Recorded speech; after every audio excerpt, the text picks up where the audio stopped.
Today we had the Disney shareholder call, and look, this one was a huge one in which Disney was ripped apart by shareholder questions. Mind you, these are questions they are supposed to screen, they're supposed to have a pre-prepared response for, but instead they were savaged. As former corporate counsel and former counsel that's worked on special districts, in both cases, this was an absolute travesty because one of the questions that ripped them apart was the question about Reedy Creek. This is an area that I have absolute mastery and specialty for, as it was my specialty area for nearly a decade. So as we look into this call, what I want to focus on is whether or not we have a potential crime, fraud, particularly securities fraud, bond fraud that was committed by Iger and confessed to live in front of everybody. And what, as a background here, just to give a little bit of pretext, this whole Reedy Creek versus, Reedy Creek and Disney versus Ron DeSantis in the state of Florida goes back, way back to the days of the alleged Don't Say Gay bill. It doesn't even exist as that. It's the Parental Rights and Education bill, or actually more aptly called the Anti-Grooming bill. That actually be more close to it. But this bill was to restrict very young children, 3rd grade and under, from being taught as part of their school curriculum highly sexual topics of any type, including those about transitioning. So, right, a 3rd grade teacher, 2nd grade teacher, 1st grade teacher, kindergarten teacher could not talk about transitioning children. Seems very reasonable. Seems like something that most parents would agree to. I haven't found a single person who I've spoken to who said, yeah, that sounds like a great idea that we should be teaching kids in their classrooms, public school classrooms, as part of their curriculum. This is something that seems very reasonable. But Disney felt the need to speak up about that, felt the need to talk about that. So there was a re-examining that happened of the Reedy Creek Special District, something that had been suspect for years, had been on the chopping block for years.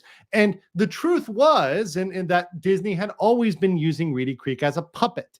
And governments are not supposed to come out here and take these political positions. They're supposed to be out here making statements, making declarations. And we'd known that it was a puppet, but Reedy Creek and Disney, they had the defense. Oh no, Reedy Creek is a separate government. They're a separate entity. They're separate. And not only is this important for kind of this fight between DeSantis and Disney, this is important for the law, for the bonds that have been issued by Reedy Creek. See, for the last, 50, 60 years, Disney has been issuing tax-free government bonds for the last 60 years, benefiting from those low tax-free municipal rates in issuing their bonds to build infrastructure that has primarily benefited Disney. In fact, according to Disney, according to their own covenants, it entirely benefits Disney. They exist solely for the purpose to benefit Disney, which is not what a government is supposed to do. It's supposed to benefit the public and the public that are transiting through the area, that are moving through that area that is Walt Disney World. So Disney has increasingly over time admitted that they've controlled Reedy Creek. They are Reedy Creek, but they've done it in an indirect way. It was not until this shareholder call that we saw something else, that we saw ultimately Bob Iger just cross the Rubicon, give up the ghost, take off the mask. So without further ado, I'm going to share a stream by my good friend and great ally of this channel, Valiant Renegade. He was also joined by 2 great folks, actually 3 great folks, WW Pro, Jonas Campbell, and Mexican Iron Man, who's a good friend and always taking care of things behind the scenes. So we're going to watch in on their stream as they sat there and watched the entire shareholder call. Now, I will have that call, the entirety of their stream, in the description below. So if you want to see the whole thing, all the context, go check that out. Highly recommend that channel. Great friends, great content, always on top of it. So check out that in the link below. But we are going to look specifically at the confession, specifically at Bob Iger, where he gives up the ghost and he lets out that Disney controlled them all along. Let's listen in here for a second. So here we go. This is the middle of the call, and this is a question that they tried to screen out, but I guess they were unsuccessful about that regarding Reedy Creek. So let's listen in here. Next question, please. Yes, sir. And our next question today comes from Alan Fisher from Ameriprise Financial. Please go ahead. Institutionals, here we go. Hi, Bob, Ameriprise. and So, again, so mind you, before we start out, this is an institutional investor. So this is somebody who is a savvy investor. This is not just a local yokel. This is someone who probably knows the rules of securities law and probably knows securities fraud. And it'd be interesting to know if he knew that he was actually wrenching a confession out of Bob Iger here and essentially putting him on the line. But these types of institutional investors are the exact type of people that buy government bonds. They know the rules. So when he's asking him this, I think he knows that this is something that they have to comply with and that they've made guarantees in the past that were true. So let's continue here. I reiterate, welcome back. As a financial advisor That's here American in Melbourne, Express. only about an hour from Walt Disney World, what steps have already been taken or will be taken to protect shareholder value with regard to the legal battle between Disney and Ron DeSantis and the Reedy Creek Improvement District? We're kind of all I love his concerned about reactions. that here. The tax bill. My son lives in Orlando and he's worried about his taxes going up. Okay, quick answer, by the way, for his question on the taxes, because Iger does not answer this. This has been a piece of propaganda on the part of Disney, on the part of the leftists and part of their leftist allies, their Democratic allies in Orlando, as well as across the nation. There is no way under Florida law that those bonds are payable by anybody but Disney. How do I know? I did that exact type of law, those exact types of bonds. Those bonds will never be payable by the county, never be payable by the state. At the end of the day, they will be levied on anything. They'll be levied on Disney property. Disney will always be ultimately responsible for those. If the bondholders ultimately sued over this, which we'll talk about after his answer, the likelihood of this, the problematic parts of this, this is something that would fall entirely on Disney property. They'd be able to levy liens against Disney property. Yes, we're talking about liens on Space Mountain, on Spaceship Earth. You know, you're going to see the notice right on the side of the ride there.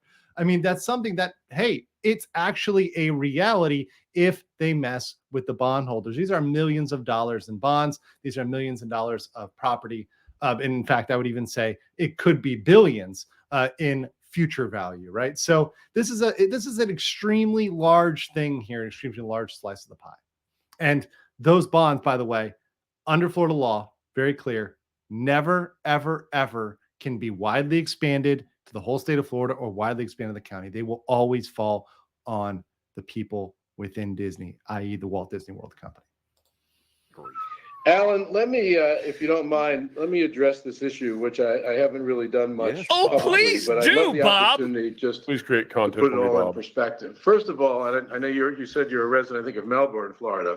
We love the state of Florida. Fluff. And I think that's reflected in not only how much we've invested over the last 50 years, but how much we've given back in the form of jobs and community service, taxes, which you brought up, tourism, of course, and all sorts of other responsible business practices. We've also always respected and appreciated what the state has done for us. It's kind of been a two-way street. But a year ago, but by the way, in just that statement so far, that was a two-way street when they were bribing and paying off both Republican and Democratic candidates. And by that, by the way, let me be very clear. I don't mean that they were doing anything criminal. They were just giving political contributions, right? So they were, legally greasing the pan of both Republicans and Democrats. And they did that for years in Florida. They greased both the hands of Republicans and Democrats. It's only when they got away from entertainment and they got into politics that this became much more problematic, and it started to go one way. They started to lean one way and go heavy on the California and light on the Florida. The company took a position on pending Florida legislation. And while the company may have not handled the position that it took very well, a company has a right to freedom of speech just like individuals do. Oh my gosh, he's making... So this argument is the problem here, is that there's a freedom of speech argument. And the whole point is that Disney and Reedy Creek, this government, are separate. The bonds are based when they're issued. There are guarantees that the public and private entities are separate. To say that this First Amendment right was violated is to say that Reedy Creek is Disney, because Disney as a corporation has not been punished at all. The only thing that's affected is the public entity that is supposed to be public, supposed to be dealing with pipes, pavements, roads, signage, just mundane stuff like that. It's supposed to be a boring government.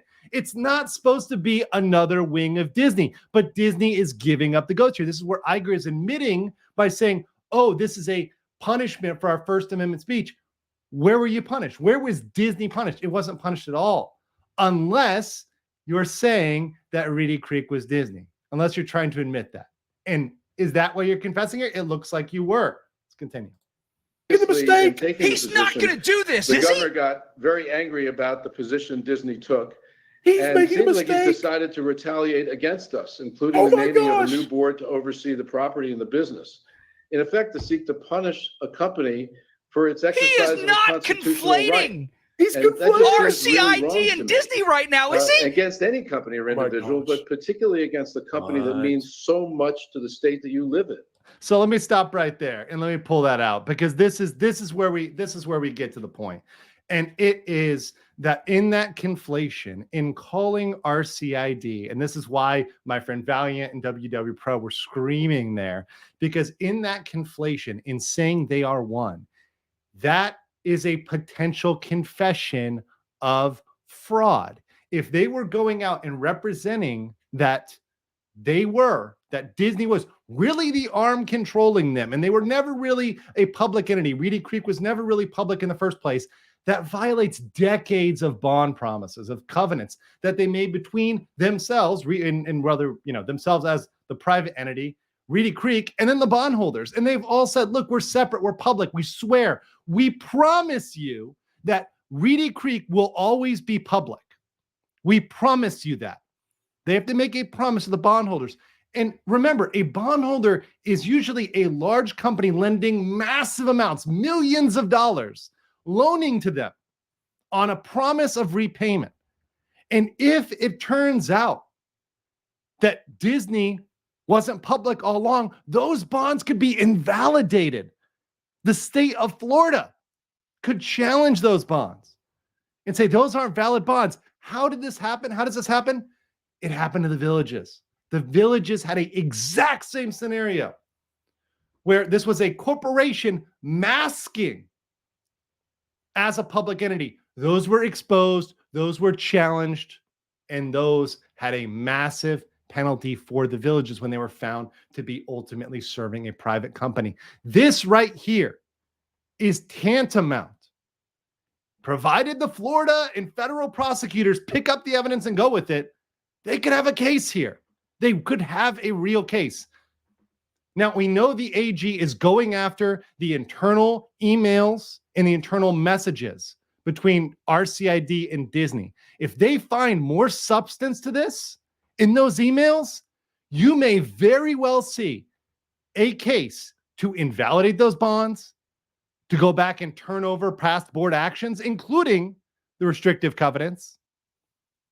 And you'll see this in the Florida Supreme Court and maybe even the U.S. Supreme Court. This will be a hell of a legal battle. Disney is only stepping in it. And Iger, instead of fixing problems, is in this, making them far worse. And I, for one, as frankly, the subject matter expert here, am going to be sticking with this and going to be riding this story out. I'm going to be following it all the way from the bottom to the top. I guarantee you this legal battle is not done. It is headed for the Florida Supreme Court and possibly even higher. And if you want to stay with this story, if you're interested in the story, make sure you smash the like button, stay subscribed, keep on the notifications, and also stay subscribed to all your favorite channels that are covering topics like this. My friends Valiant Renegade, WW Pro, great channels. Stay subscribed to them. Until next time, guys, leave a comment,